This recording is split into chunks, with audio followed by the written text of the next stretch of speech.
नमस्कार, कृषि जगत चैनल से प्रस्तुत राजस्थान के साप्ताहिक मौसम पूर्वानुमान के साथ मैं अचल सिंह देवराज। आज माघ कृष्ण पक्ष तिथि चटतिला एकादशी वार बुधवार और दिनांक 14 जनवरी 2024 है। आप समस्त आदरणीय दर्शकों को सूर्य के उत्तरायण यात्रा पर्व मकर संक्रांति की हार्दिक शुभकामनाएं। और अब मौसम समाचार विस्तार से। राज्य में शुष्क मौसम के साथ सर्दी का असर बना हुआ है। इसके साथ ही श्रीगंगानगर और हनुमानगढ़ जिलों में कई स्थानों पर आज सुबह के समय कोहरा देखा जा रहा है। इसके अलावा जयपुर और जोधपुर संभाग में भी कहीं कहीं हल्की धुंध व कोहरे का असर है।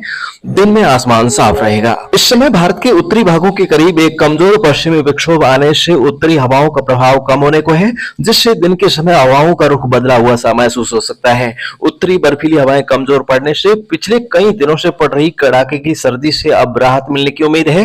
हालांकि सर्दी का असर बरकरार रहेगा, परंतु कल सक्रिय होने जा रहे पश्चिमी विक्षोभ के प्रभाव से आगामी 3-4 दिनों में दिन और रात के तापमान में 2 से 3 डिग्री सेल्सियस की बढ़ोतरी संभव है। पिछले 2 सप्ताह से पड़ रही कड़ाके की सर्दी से फसलों में रौनक लौटी है। मौसम विभाग के अनुसार कल दोपहर बाद अगले 3 दिनों के लिए पश्चिमी राजस्थान के जैसलमेर, जोधपुर, फलौदी, बीकानेर, श्रीगंगानगर, हनुमानगढ़, चूरू और नागौर जिलों में, वहीं पूर्वी राजस्थान के अजमेर, जयपुर, सीकर, खैरतल, तिजारा, कोटपुतली, बैरोड, डीग और अलवर जिलों के क्षेत्रों में आंशिक बादल छाए रहेंगे। शेष भागों में आसमान साफ रहने का पूर्वानुमान है। वहीं प्रदेश के अधिकांश भागों में हवाओं का रुख बदला बदला सा और दक्षिणी पश्चिमी रहेगा। आने वाले पश्चिमी विक्षोभ के प्रभाव से हिमालय के क्षेत्रों में बर्फबारी और उत्तरी इलाकों में कुछ स्थानों पर बारिश के पश्चात 20 जनवरी के आसपास पुनः उत्तरी हवाओं के असर से तापमान में गिरावट आने से फिर से सर्दी का असर बढ़ने और कोहरा छाने की संभावना है। इसी बीच 22 से 25 जनवरी के बीच मजबूत पश्चिमी विक्षोभ आने की संभावना है, जिससे पश्चिमी राजस्थान के अधिकांश भागों तथा पूर्वी राजस्थान के भी कुछ भागों में अच्छी मावठ होने के आसार हैं। फिलहाल अगले 1 सप्ताह तक शुष्क मौसम को ध्यान में रखते हुए किसान भाई रबी फसलों में हल्की सिंचाई देना जारी रखें। वहीं किसान भाई कम लागत में अपनी फसलों की पैदावार बढ़ाने के लिए खेतों में भारत की एकमात्र शुद्ध जैविक खाद का प्रयोग अवश्य करें। घर बैठे एस्क्लेपियस वेलनेस की शुद्ध जैविक खाद मंगवाने के लिए कृषि जगत चैनल की हेल्पलाइन संख्या 9660819123 पर संपर्क करें। और दोस्तों, आइए अब जानते हैं आज के दिन के बारे में और साथ ही जानते हैं अगले 1 सप्ताह में कौन कौन से ज्योतिषीय योग बने हुए हैं इसके बारे में भी। तो दोस्तों, मकर संक्रांति सूर्य के मकर राशि में प्रवेश और उत्तरी गोलार्ध में सूर्य की उत्तरायण यात्रा की शुरुआत का प्रतीक है, जो सर्दी के अंत और फसल कटाई के मौसम के आगमन का संकेत देती है।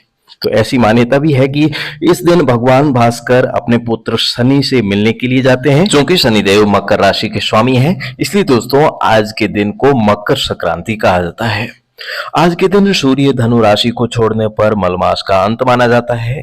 इस बार की संक्रांति का वास समुद्र में और निवास माली के घर है। 30 मूर्ति गला है, इसलिए भावों में अधिक तेजी आती हुई दिखाई नहीं दे रही है। बालोपकरण वाहन बाघ है, उपवाहन घोड़ा है। पीले वस्त्र, गदा युद्ध, चांदी के बर्तन में खीर का भोजन, कुमकुम लेपन, भूत जाति पुष्प, कंकण आभूषण, पर्ण कंचुकी, कुमारावस्था में इस बार संक्रांति सर्वश्रेष्ठ है। दोस्तों, इस सप्ताह तिथियों में कोई भी घटत बढ़त नहीं है। इस सप्ताह चंद्रमा वृश्चिक, धनु, मकर और कुंभ राशि में रहेगा। कल शाम के समय विद्र लगे हैं, जो परसों तड़के तक रहेंगे। आज मकर संक्रांति को तिल, तेल और दीपदान का विधान है। साथ ही साथ दोस्तों, आज तीर्थ स्थलों पर स्नान का भी विशेष महत्व बताया गया है। अब सूर्य के चारों ओर शुभ ग्रह इकट्ठा होने से और आगे माघ महीने और फाल्गुन के प्रथम पखवाड़े में दोस्तों मावठा होने का योग है और मावठे के साथ ठंडी हवाएं भी चलने और बर्फबारी होने का योग है। तो दोस्तों, एक बार पुनः मकर संक्रांति की हार्दिक शुभकामनाएं और सावधानी के साथ पतंग चलाने की सलाह देते हुए आज के लिए लेता हूं अनुमति। कल सुबह हमारी फिर से होगी मुलाकात। तब तक के लिए नमस्कार। दोस्तों, इस समय आप जुड़े हैं राजस्थान के भरोसेमंद मौसम चैनल कृषि जगत के साथ।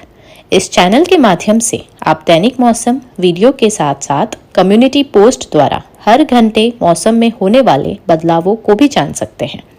साथ ही आने वाले महीनों के मौसम की ज्योतिषीय भविष्यवाणी जानने के लिए आप चैनल को सब्सक्राइब जरूर करें। और यदि आपको यह वीडियो पसंद आए तो इसे लाइक, कमेंट और दोस्तों के साथ शेयर करना बिल्कुल भी न भूलें। तो फिलहाल आज के मौसम बुलेटिन में इतना ही। अपना दिन शुभ और मंगलकारी रहे, इस शुभकामना के साथ लेते हैं विदाई। परंतु अगले अंक में आपसे जल्द होगी मुलाकात। तब तक के लिए नमस्कार।